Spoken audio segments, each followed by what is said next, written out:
Good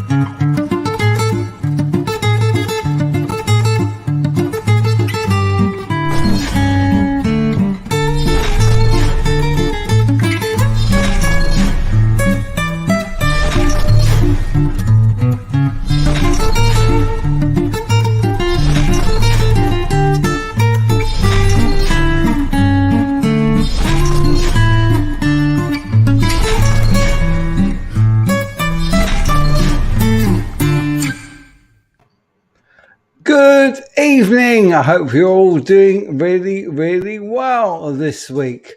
So we've got a big show coming up for you tonight. It's going to be a short one. I always say that, and then it ends up being an hour long. But I only have 2 videos for you tonight, but they are kind of long ones. Right, let's see what else is going on today. It's not only a live show, it's National Good Samaritan Day, National Earmuff Day, National Open an Umbrella Indoors Day, that's bad luck, National Coconut Torte Day, National Canine Veterans Day, so all your lovely dogs, National Jewel Day, and Daylight Saving starts in the USA, Canada, and the Caribbean. So I hope you did not miss the start of the live show because you thought it was an hour ago. I want to thank all my patrons, as always: Grumpy Mike, Ian Wood, James Mears, Dan O'Sullivan, Brad Guitar Miller, Gary the Big G Tholander, and Max, Jake Leigh, Yvan, Shank, Grandpa Joe, Dennis Pointer, The Lamb, Das Ironworker, CJ, Pete Brown, and Mikey Newman. Thank you guys, you all rock. Okay, so what is going on tonight? Let me see. We have 20 of you in at the moment, or 22, and 8 likes. Oh my goodness, you can do better than that.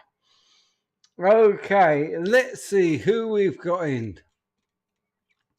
We've got me. We got Terry 3Gs, Jack Collins, Trevor Locke, Phil Squira, BC Rich 581, Bam Mozzie, Terry 3Gs. Who else have we got? Grumpy Mike. Somebody called CGS, Gil Lamb, Tall Thin Kev, Janice Lala, Yetamatsi Nightcat. Who else? Das Ironworker, hey, Sean Hockey, Trevor Locke, Jake Leigh, hey bro, Dennis, I'm Not Creative, and Brad Guitar Miller. Hey guys, really pleased to see all of you. Oh, and Doug Santinello. No idea if I said that right. Okay, so yeah, I've got a long video to show you tonight. It is about Denmark Street. I went up recently with Henning, and we sort of hung out for the day with Adam as well from Hot Pulse Studios, and we had a pretty good time up there. And I saw this new thing called the Alternet, and yeah, I've done a little video on it because I think it's really interesting. I think you might be interested in it. It is a long video, I will tell you that. Hey Ben Coombs, hey Croc66, good to see you. So yeah, I will show you that. I've also got a guitar to show you from 42 Gear Street number 3, and I think you'll like it.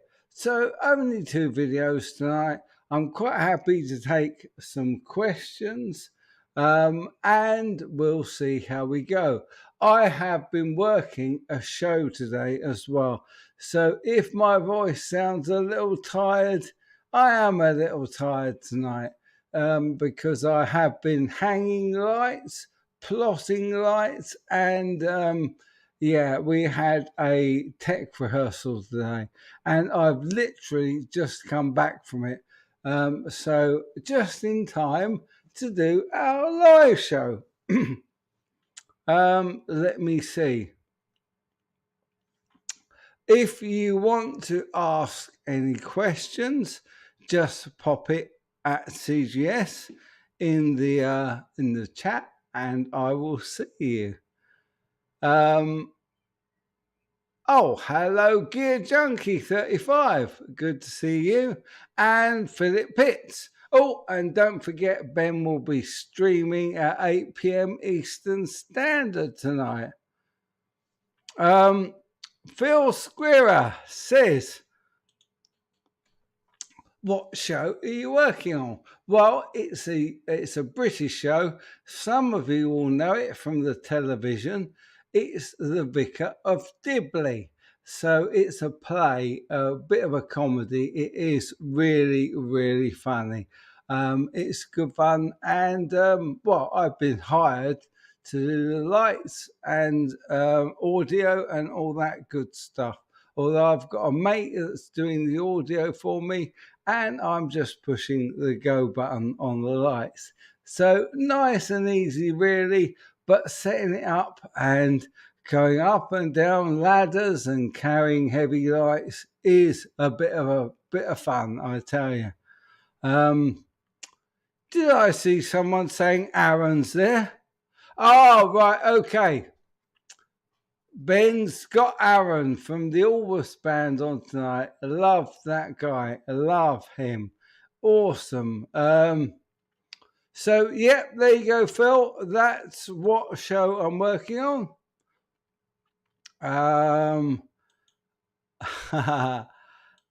What's up, Yetimatsi Nightcat? Good to see you. Thank you very much. It is all good stuff. Had a little bit of fun. No Bam Mozzie, no original cast. Obviously, Dawn French. That would be amazing. No, it is actually a local production from a lovely little group of people. Geronimo Martinez Fabregas. Hey, Mike. Luckily, I realised the live stream was on now. Yeah, I know some of you have pushed your clocks forward or back. I'm not sure which way it went, but I was worried that some of you wouldn't get in tonight. Terry 3G says, CGS, no way. You're doing stuff on the Vicar?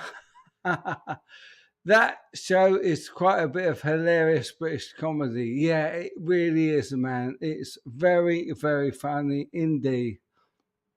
Philip Pitt says, thoughts on Ibanez guitars? I love them. I haven't got one, but everyone I've played has been pretty good. So, yeah, I like them. I haven't got one. Yeah, totally. Dawn French is definitely an icon of British TV. She is amazing. Hilarious as well. She was married to Lenny Henry, another absolutely amazing comedian in the UK. So, yeah, all good. So I have been laughing my hindquarters off watching this play, and it is pretty funny, and trying to follow the script and do all the lighting cues in the right place while you're laughing and crying with laughter is quite a bit of fun. Really good fun. Hey, Anthony, good to see you. Anthony Bazell's in. Great to see you in, man. Okie dokie. Right. Oh, my goodness. I can't believe we're 9 minutes in already. 10 minutes. Wow. Okay. Hey, Peter Grant. Good to see you. Don't worry, you're not late. You're perfectly on time.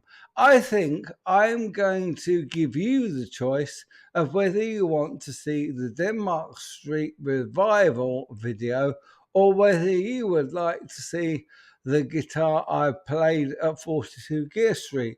I will go with the first thing I see. So here we go. Sean Hockey says, CGS, the saying goes, if spring is coming and spring clocks ahead and fall means fall behind turn clocks.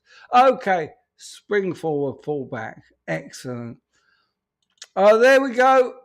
Tall Thin Kev wants to see the long Denmark Street one, and so does Geronimo Martinez, so does Crocs, so does Terry, so does Peter Grant. Okie dokie, guys, you've got it. Here we go. It's a long one, but I really hope you enjoy it.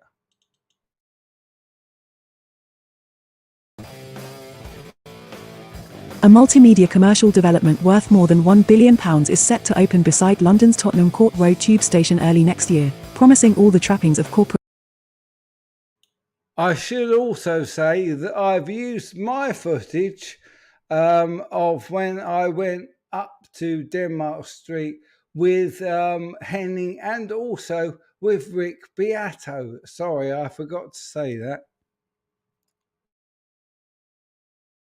Investment, brand partnerships, pop-up product launches and luxury hospitality. Its critics cry gentrification. Its proponents argue it will revitalise nearby Denmark Street, London's Tin Pan Alley, home to a dizzying array of guitar and music shops and punk music's ground zero. Glenn Matlock was just 17 when he joined the Sex Pistols. A straight-laced grammar school boy with a part-time job in Vivienne Westwood and Malcolm McLaren's shop, Let It Rock, later, and infamously, Sex. He was headhunted for the band by McLaren after mentioning that he played bass. Within 2 years, by the autumn of 1975, Matlock had finished studying art at St. Martin's and was living with guitarist Steve Jones across the road from his college, in a studio space at 6 Denmark Street. McLaren had bought the lease for the property for £1,000, flat unseen, from Bill Collins, an ex-roadie for the Beatles and manager of the Welsh power pop band Badfinger. I don't think Collins ever got his £1,000, recalls Matlock. Over the next 2 years, the Denmark Street studio flat would become the Pistols' base of operations. Matlock and Jones lived there together above the rehearsal space. It was hard work keeping, with Jones occasionally fencing stolen instruments in shops on the street below.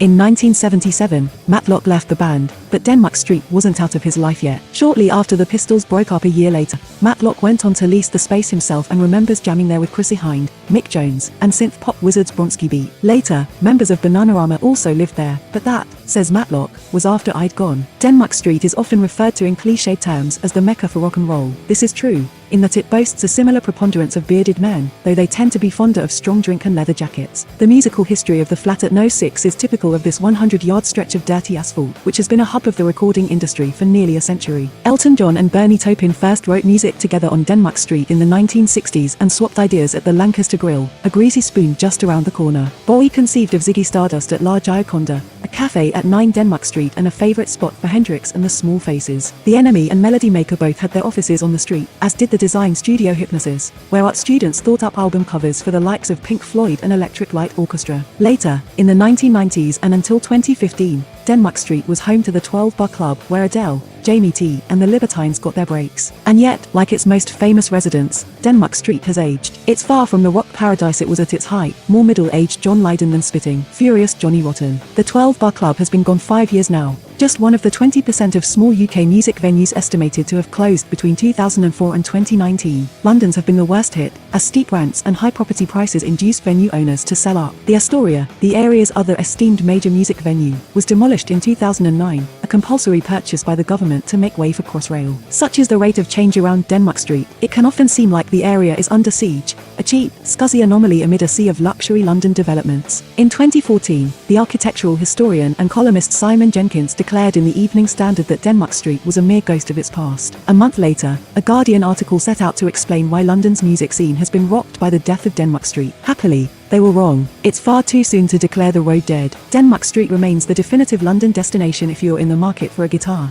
I bought my own first cheap begonias there as a teenager, after resisting the temptation to be upsold on a lovely Oxblood Les Paul by a wily shop assistant. But in an age when young creatives are more likely to rock the world by sitting in their bedroom producing beats on Pro Tools or Cubase, collaborating with each other online without ever touching a guitar, some of the shops can feel frustratingly low-tech. Even Okay, I must tell you as well that this is my buddy Armand Serra giving us the tour of Denmark Street. He used to be in the band I talked about all the time called Panama, and he gave Rick and I a great tour. And at the moment, he's showing us where the Sex Pistols used to rehearse and live above. So yeah, really cool stuff.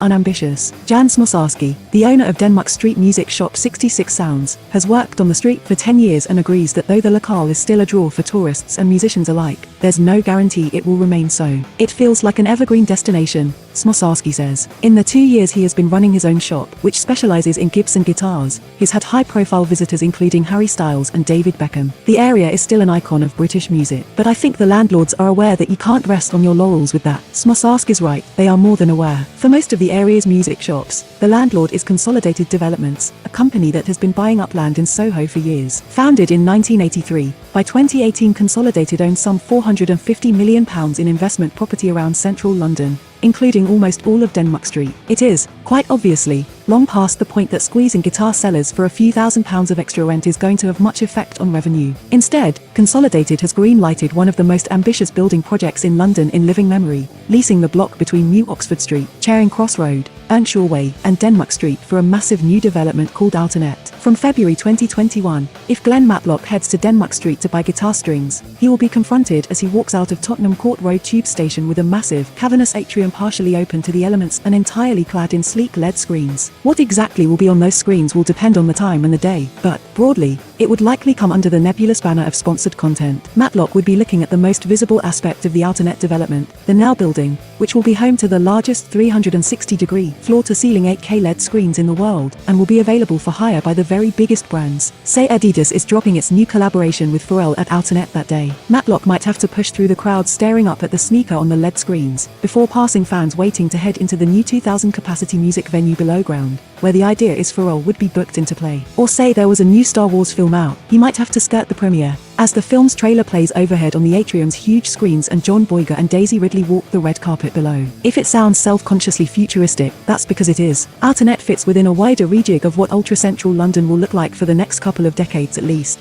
It is a project similar in scale to the ongoing plans to part pedestrianise Oxford Street, and it will reshape that area in the same way the Embassy Gardens development did in 9 Elms just south of the river. Once the development is complete, the Alternet site will be worth somewhere in the region of £1 billion and feature office space, restaurants, and a hotel called the Chateau Denmark. Around 400,000 people are expected to pass through the Now building atrium daily. So far, this proposition is not unlike any other expensive development in a top-tier global city. Sanitized, Blackstone-funded brand spaces and hospitality most people can't afford, with lucrative plans afoot for similar projects in New York and Los Angeles. Yet the difference here is that the Alternet project also features recording studios that will be available, entirely free of charge, to the public. It will have dedicated busking spots, and that as yet unnamed 2,000 capacity venue is the first of its size to open in the area since the 1940s. 2 smaller venues are opening to accompany it, including one at 26 Denmark Street, in the old 12 Bar Clubs building. Not content just to pay lip service to it, Alternet's architects have woven the area's musical heritage into the very fabric of the development. Most importantly,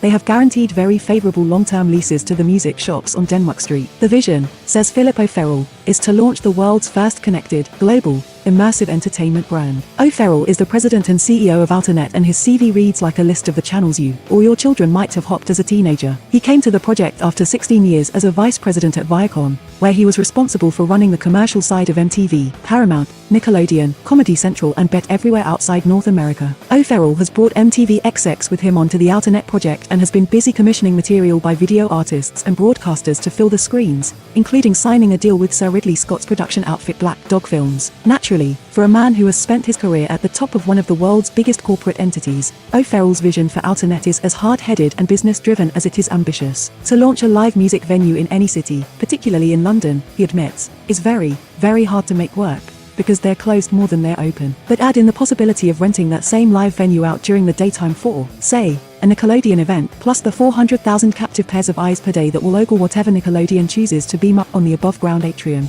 The screens are so gigantic there will be barely anywhere else to look. And the economics of a new venue begin to make more sense. Advertising and luxury offerings become Outernet's tentpole sources of income. The argument goes, allowing it to maintain the diversity and history of Denmark Street's shops. Although this is only true of guitar shops, a laundrette and betting shop are among tenants that have not benefited from the low rent deal. This contradictory tension is at the heart of Outernet's plans to redevelop Denmark Street, and it is also what gives it its soul. Outernet is a global project that also seeks to safeguard one of the most traditionally chaotic streets in central London from the top down, and, naturally, it wants something in return. O'Farrell is hoping some of Denmark Street's cool will rub off. The partnership works, though it seems full of paradoxes. Denmark Street, traditional home of punk paupers, needs Outernet's cash and footfall, and the palatial, well-heeled Outernet development needs Denmark Street's cultural cachet. The guitar shops and small venues will be the plovers that clean the multinational crocodile's teeth. Denmark Street has always had a rough and ready side. Matlock's stories of Chrissy Hind and Bronski Beat sound glamorous in hindsight, but he also recalls Maltese gangsters coming round to collect protection money from his barber while he was having his hair cut, and junkies dumping their used syringes over the brick wall behind the Pistols flat. In 1980, Denmark Place was the site of London's deadliest post-war arson attack, when 37 people burned to death in an unlicensed shebeen. Smosarski, the guitar shop owner, sums it up well when he explains how his is one of the few jobs where you can serve a crack addict and a billionaire in the same day. O'Farrell is aware of this edgy history. We don't want to disneyfy the street, he says. That commitment to those small businesses, while building hundreds of millions of pounds worth of screens a few yards away. They're two very different projects, but they're directly, inherently linked. As evidence of their commitment, he points to the project's planned reopening of the 12 Bar Club. The old Forge building, which housed the club, was literally underpinned, moved. We dug down 2 stories and then we're moving the building back. So it's effectively a full-story, 500 capacity venue on Denmark Street. And it will only be cool if it's still cool. Money and punks don't naturally mix. Not everyone is as enamored with the Outernet development as Smosarski. The Guardian has indignantly branded Outernet an emotionless touchscreen void where engaging with brands is the most important aspect of anyone's day. Preserving punk history is controversial, too, even among its would-be scions. After graffiti drawn on the walls by John Lydon, then Johnny Rotten, helped, in 2016, secure heritage status for No 6, Malcolm McLaren's son, Joseph Core, the co-founder of the Agent Provocateur lingerie chain, alongside his mother, Vivienne Westwood, burned a heap of punk memorabilia worth £5 million on a barge on the Thames in protest. Punk has become another marketing tool to sell you something you don't need, Core announced at the time. He was not without his own detractors. Henry Rollins, frontman of seminal California hardcore act Black Flag, called the protest a corny stunt. O'Farrell is aware of the concern and quick to address it. We know every single music shop owner well on Denmark Street. If you go and talk to any of them, they'll tell you that we've been loyal to them. Whatever the case, it's hard to shake the impression that opposition from a local business towards Outernet would be akin to throwing a tennis ball at a tank. For his part, Smosarski is full of praise for Outernet and Consolidated's treatment of local businesses, explaining that when he first pitched the idea for his business to Outernet's chief operating officer and Consolidated director Richard Metcalf leased him prime Denmark Street premises a year earlier than they were originally scheduled to go on the market. I always felt, personally, says Smosarski, like Denmark Street needed a change. Every time a figure such as Eric Clapton plays at the Royal Albert Hall, Smosarski notes, Denmark Street receives a measurable influx of customers interested in learning guitar. So, he reasons, if there's a 2,000 capacity venue barely 100 yards away, plus 2 smaller ones, music shops such as his will be first in line to reap the rewards. For it to work, you have to have the street, in essence, as it is now. But you, also, need to bring it kicking and screaming into the 21st century. I'm aware of the money that's being pulled in, but I feel that they only have the interests of the street at heart. They get what it is. In the longer term, Smosarski aims to open a members club at 66 Sounds and has launched his own clothing line. Whether Outernet saves Denmark Street depends on your definition of the word and what level of expectation you have of the locale. It won't be the same filthy, furious place it might have been in the 1970s, by any means, but then it was never going to be that again. What is an indisputable fact, though, is that 3 new music venues and a state-of-the-art recording studio are opening in the West End, and the Denmark Street guitar shops are, for now, safe from the threat of eviction. A vast new event space will open and a potential new London landmark. Johnny Rotten's graffiti will remain an official heritage site. You can argue that the principal notion of punk, says Smosarski, is fuck the establishment, but I think that there are certain things that attain a level of longevity. It's a balance. And, for Matlock, change is natural. Things move on. He agrees. He has been working as a musician for 45 years, of which only 2.5 were spent in the Pistols. This year, he's touring the UK, playing rockabilly versions of Pistols classics. The way of the universe is to default to a state of flux, and that's everything.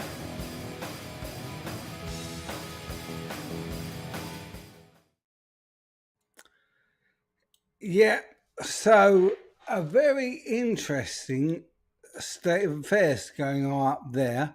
I'm going to share some pictures with you. Excuse me. Because this is what we saw when I went up there. This building here.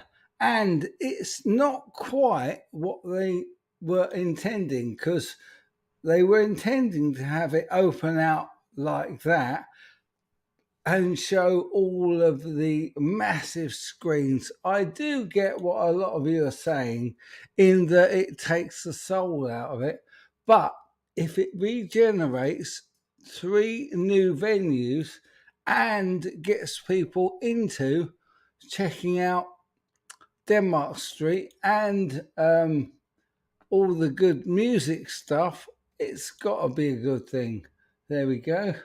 That's what it actually looked like. And I didn't have a clue when we went up there what this thing was.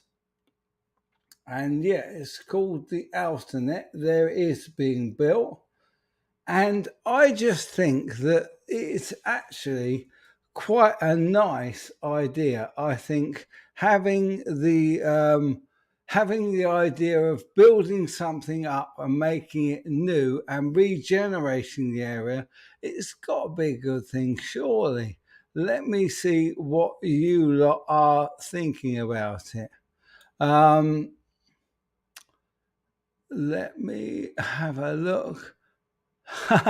Just think of all the famous plonkers that have walked down Denmark Street. I love it. Oh, sorry, I meant to grab that one. The Two Eyes Club was owned by the Craze, I believe, in the 60s, and that's where loads of people played. The Shadows used to play in the Two Eyes. Greg says, excellent for me. That UK hasn't sprung forward yet. That means I get to hang out for the more of the show. Oh, okay. Let me see. Sure, they have the interests of the street at heart. The rich land developer with a heart of gold, like Donald Trump. Oh my goodness. Sean says, I think it'd be great to see you at Rick Beato's studio. Ever been there? I haven't. He has invited me many times, but I haven't been there. So, what's it going to be? A giant kiosk? No, it's actually a music venue. So, there will be a 2,000-seater auditorium in it, and also several smaller auditoriums, which I think is good. Oh, Mike's AI swore. Oh, oops, it did. Sorry. Thanks, Hawthorne Kev. Glad you enjoyed it. Hey, Big G. Oh, Geronimo, thank you so much, my friend, for the non-alcoholic beer fund. Bless you. Let me give you one of these, my friend.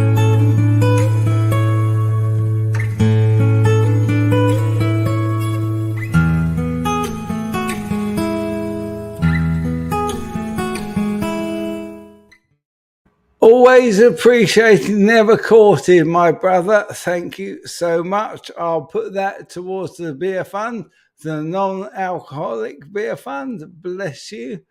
Looks like Times Square. Wow. Well, that's cool. Are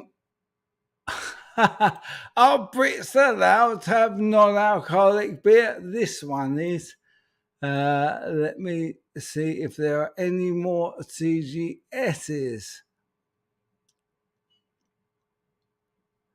Is Brit offensive now? No, not at all. We love being called Brits. We don't mind that at all, my friend. Bam Mosley says it can bring a new soul to the place, better than no soul or a decaying soul. Very, very good point.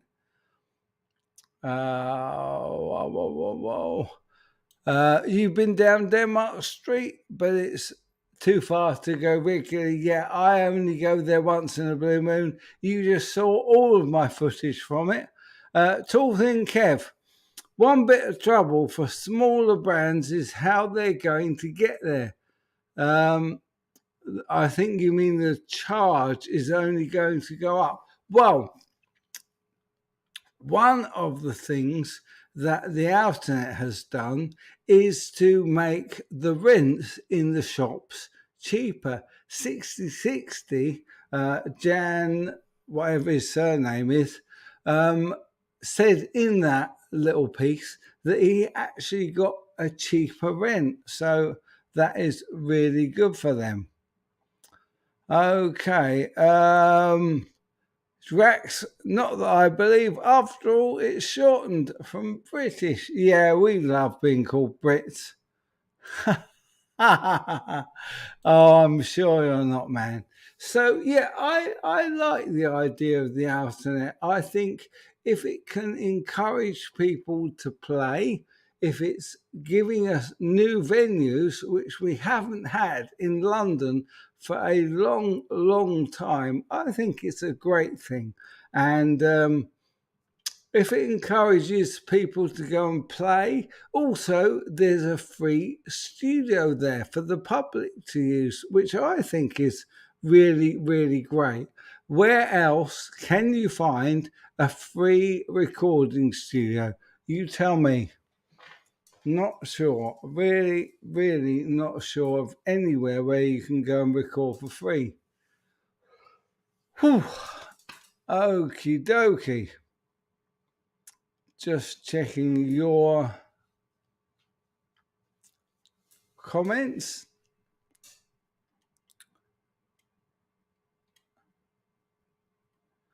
Yeah, I think I'm caught up. Well, I tell you what, seeing as I'm nicely caught up, how about we check out the guitar that I have checked out at 42 Gear Street? I think you're going to like this one. Bam Mosley says, London rent is extortionate, so if they want to regenerate areas, lower rent is a great way to bring businesses, and bring their customers. That is vital. Really good point. Okay, let's check out this guitar. Oh, try and get it up. Here we go. That's what she says.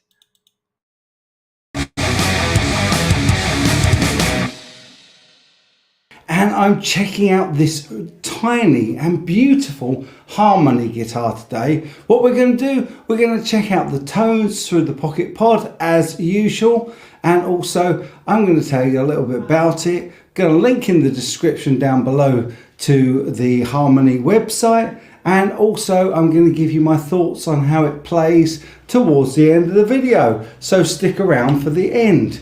So first and foremost, this is a tiny, tiny guitar, and it's got a push-pull on a single volume. It's got a three-way switch. You've got these two almost like Filtronic pickups on it. Love the scratch plate. Really looks the business. And what this thing does is it cuts out all the high tones, meaning that you can get the Clapton woman tone on it almost immediately. I quite like the colour. It's a tiny, tiny guitar. It's pretty well balanced considering how small the body is compared to the neck. And yeah, it does sound really interesting. So this has got built-in Clapton woman tone. Okie dokie. Let's go and have a little listen to how it sounds, and then I'll give you my thoughts on how it plays.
I do want to add that this has got locking tuners, and it's a string through. There are the ferrules and a three screw attachment for the neck. It is a really easy guitar to play. It's got a really nice thick neck. It's just chunky enough for me, and so I absolutely love it. And yeah, let me know in the comment section down below what you think of the idea of this guitar. It's very, very simple, very straightforward, but a great guitar to play. I'll be looking for your comments because, of course, I just do the average demo. You guys do the review in the comment section down below. I'll be back with the very best content I can from 42 Gear Street number 3 just as soon as I can, and, of course, other videos as well. But until I see you again, you guys take good care.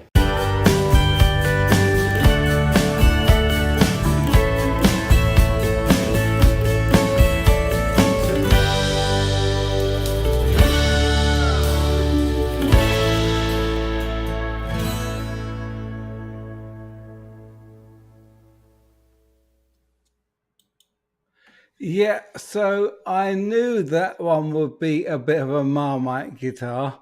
One of the things that I really liked about it was the fact that it was so small and so light, and those gold foil style pickups sounded absolutely amazing. I'm really, really sorry that I didn't do a bit more of the woman tone, because I only realised it was meant to be a woman tone after I'd done the demo. And of course, we did see a little bit of 60 cycle bum in there, which I thought might make you chuckle a bit as well. So we had a pretty good time, and I actually enjoyed playing that guitar. Hey Mikey, good to see you. Bam Mosley says, not my thing at all. A Cakewalk Band Lab guitar from Singapore made in Kalamazoo. Okay, fair enough. It's not for everyone. Oh, Grumpy Mike, thank you so much. for the tone jar, and why not? Great job on the Denmark Street video. I'd love to get there someday. Cheers. If you do, buddy, come with me. We'll go up together. I would love that. Let me give you one of these, my friend.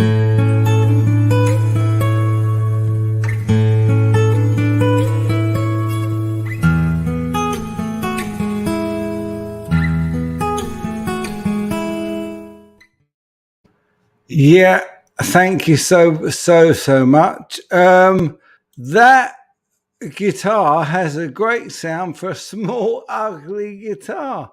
Wow, I have to say, I didn't think that it was that ugly. I quite liked the colour, and it was a unique shape. It definitely had a Les Paul sort of vibe about it. It is built in Kalamazoo, and yeah, I thought it wasn't too ugly.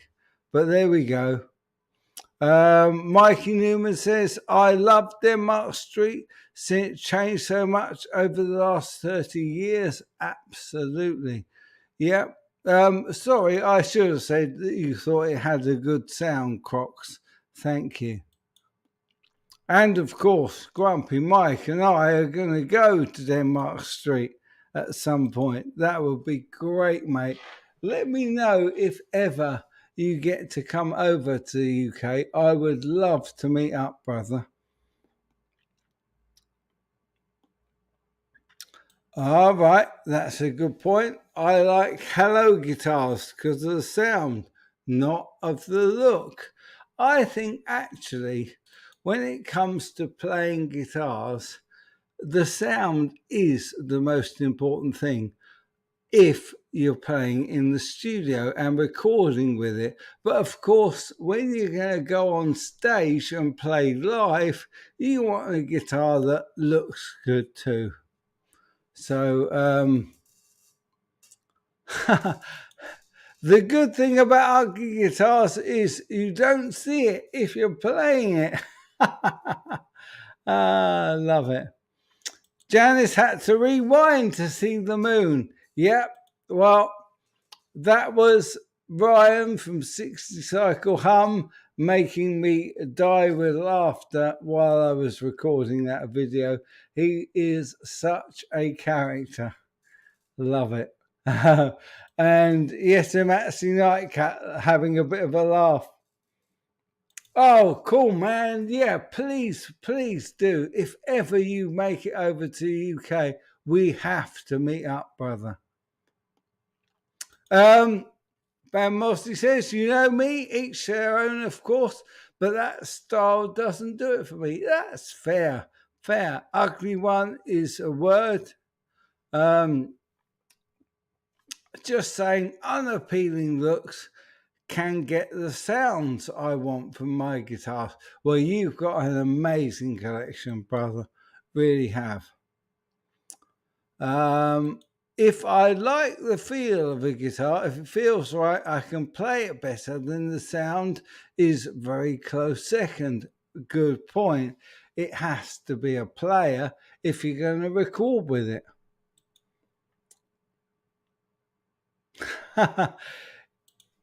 Apparently, you don't need to get drunk to play ugly guitars. Yeah, well, I've played a few.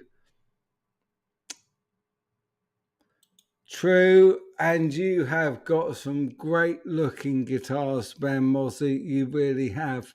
Although, as I recall, all of your guitars are red, which is cool. I love a red guitar. And so was that a red guitar. I think the most important thing for any guitar is that it plays well and that you like playing it and you can get around the fretboard and it feels nice to play, especially if you are a recording artist.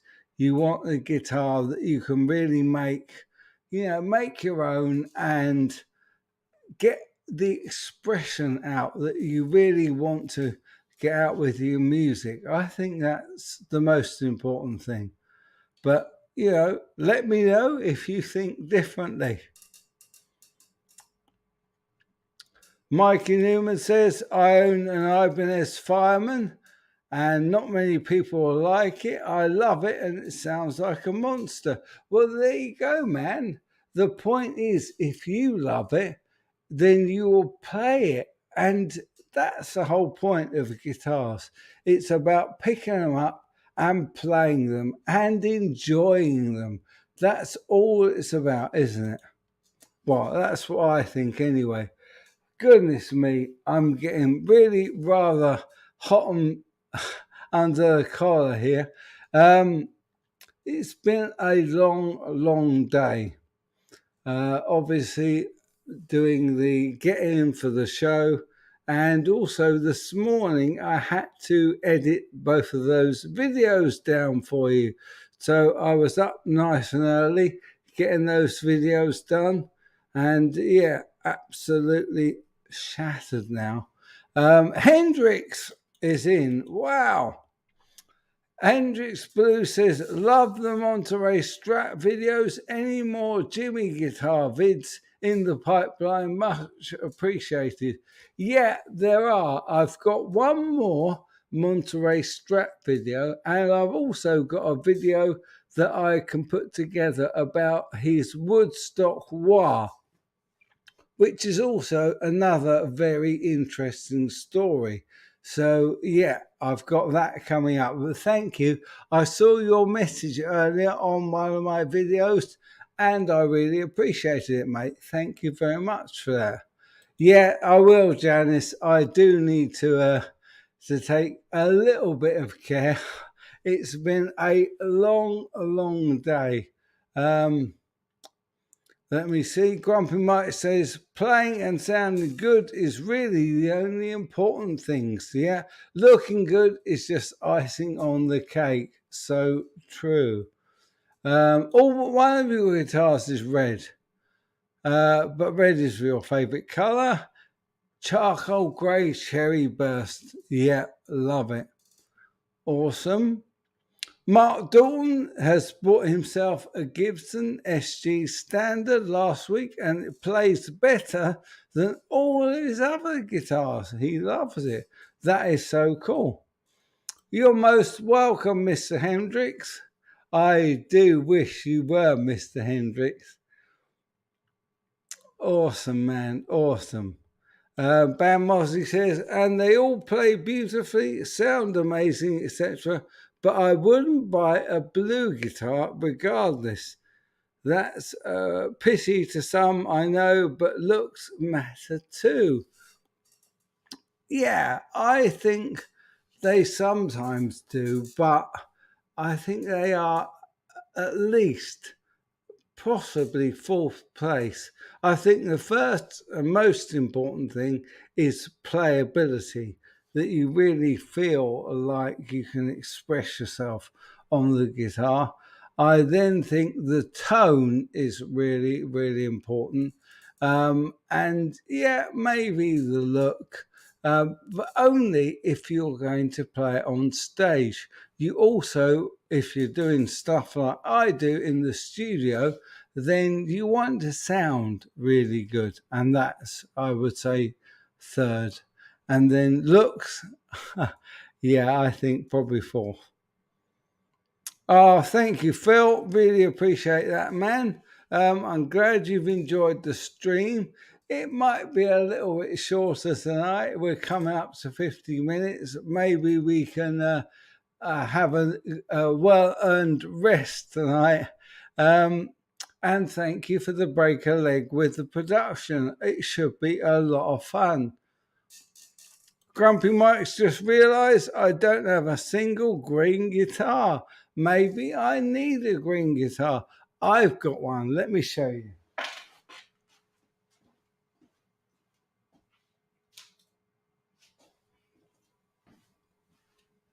Here's a green guitar.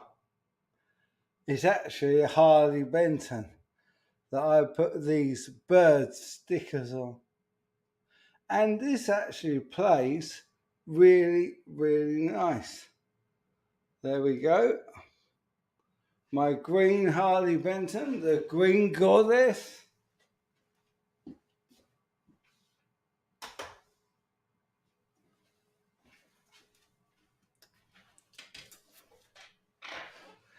Yeah, it's got a really nice flame on it as well.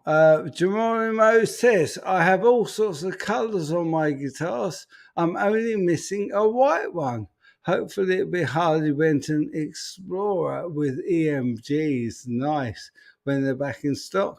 And if not, I'll settle for the baby blue. Nice. Thanks, Janice. Tone paint. I love it. Grumpy Mike. Phil needs a green one as well. Mark Dalton says, I have trouble, basically the same but less shiny and fancy. If you'd like to mod a bit, I'd say try Alnico 5 magnets. The 490 brings out the highs a bit and tightens up the bass. Nice. Nice. Fair enough. I wouldn't pick up a guitar I find unappealing. To find out if it's set up perfectly to my taste, sounds good, etc., I'll be drawn to the other guitars I like and find something amongst them. That's fair enough, bro.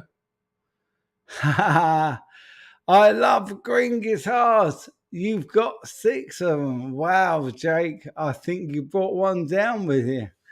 Oh man, we have to get together again real soon. That will be great fun. Really good fun. Right, guys, it is almost up to the hour. I am absolutely fried tonight. I am so tired. So I am going to leave you just a few minutes early tonight, if that's all okay with you guys.